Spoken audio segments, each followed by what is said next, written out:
Salut! Papier, crayon, réflexion. Un projecteur orthogonal n'est pas orthogonal, en général. On est dans des espaces euclidiens, ou plus généralement pré-hilbertiens, et on se retrouve avec une terminologie assez embrouillante.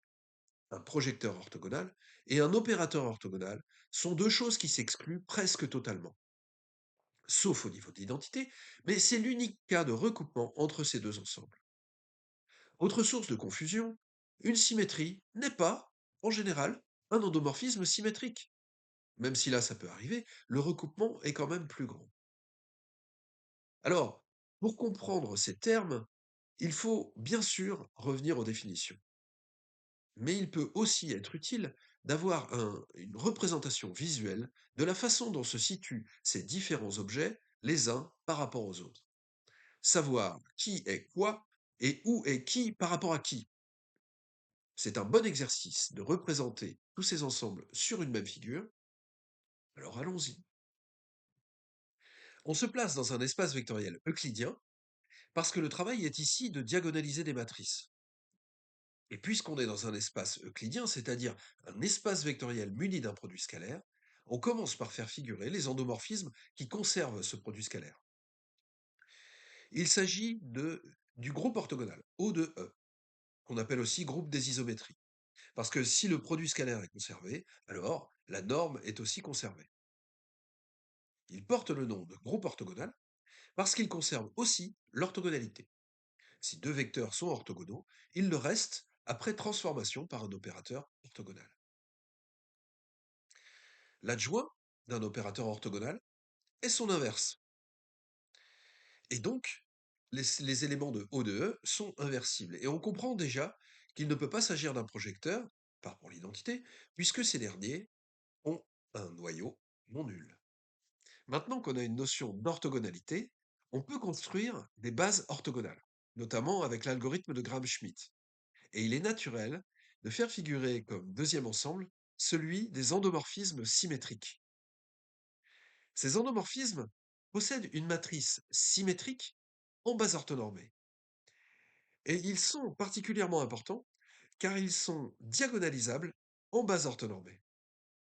Et c'est fondamental pour la facilité des calculs dans grand nombre d'applications, comme l'étude des systèmes dynamiques, systèmes de suite ou d'équations différentielles couplées. La diagonalisation permet déjà de calculer facilement les puissances et exponentielles des matrices représentant ces systèmes. L'orthogonalité améliore la stabilité de ces calculs.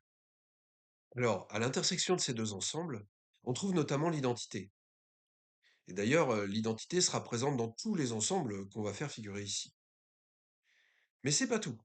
On trouve aussi des endomorphismes qui sont à la fois orthogonaux et des endomorphismes symétriques. Ce sont les symétries orthogonales. Et on voit au passage qu'il existe des symétries qui sont aussi des endomorphismes symétriques. Et pas toutes, cependant, puisqu'elles font partie d'un ensemble plus grand, qui est celui des symétries générales, défini par U rond U égale identité. Et d'ailleurs, pour éviter les confusions, on préférera le terme d'involution. On va ajouter à ce schéma le groupe spécial orthogonal. C'est le sous-groupe du groupe orthogonal des endomorphismes de déterminant plus 1. Il est essentiel pour la physique, car il contient les transformations qui conservent l'orientation des bases orthonormées.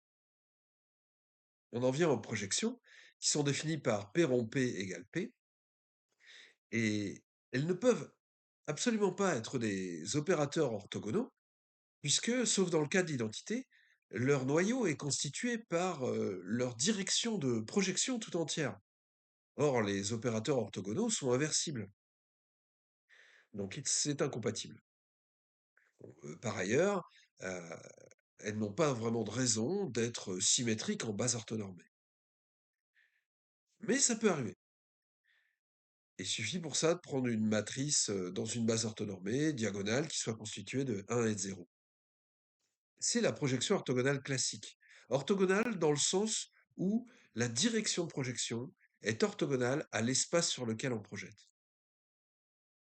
Voilà donc où se situent les projections. Et on a bien montré que opérateur orthogonal et projecteur orthogonal sont deux choses qui s'excluent totalement, ou presque. On va compléter la figure par différents ensembles rencontrés dans les espaces euclidiens. Le premier contient les projecteurs orthogonaux. Il s'agit des opérateurs positifs. Alors, il est facile de montrer que les projecteurs orthogonaux sont positifs.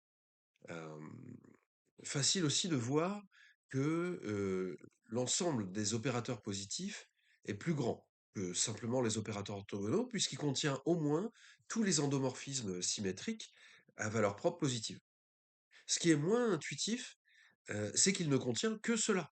Euh, En effet, un opérateur positif est nécessairement un endomorphisme symétrique. Alors, dans cet ensemble, on distingue les opérateurs strictement positifs, à valeur propre strictement positive, qui contiennent l'identité, mais absolument pas les autres projecteurs orthogonaux. Alors, on aurait pu faire figurer les opérateurs négatifs et strictement négatifs.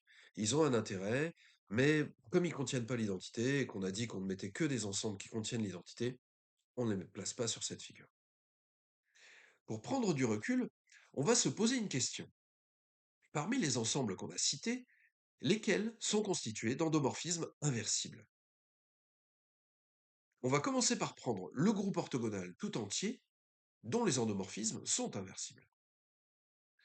On n'oublie pas les involutions, et on remonte en prenant les endomorphismes strictement positifs, et plus généralement tous les endomorphismes symétriques n'ayant pas de valeur propre nulle, et donc en évitant soigneusement les projecteurs qui ne sont pas l'identité. Et on referme en prenant au passage des endomorphismes qui ne sont pas dans les ensembles qu'on a cités pour l'instant, donc qui ne sont ni dans O2E ni dans S2E. Pourtant, ils ont encore un lien avec ces deux ensembles, puisque tout opérateur inversible peut s'écrire comme le produit d'un opérateur orthogonal par un opérateur strictement positif. C'est la décomposition polaire.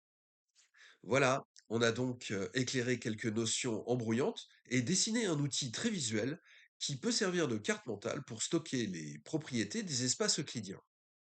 On peut d'ailleurs le généraliser aux espaces pré-hilbertiens et même y faire figurer d'autres recoupements, comme celui des opérateurs normaux, c'est-à-dire des endomorphismes qui commutent avec leur adjoint. C'est le cas pour les endomorphismes orthogonaux et pour les endomorphismes symétriques. Mais il y en a d'autres.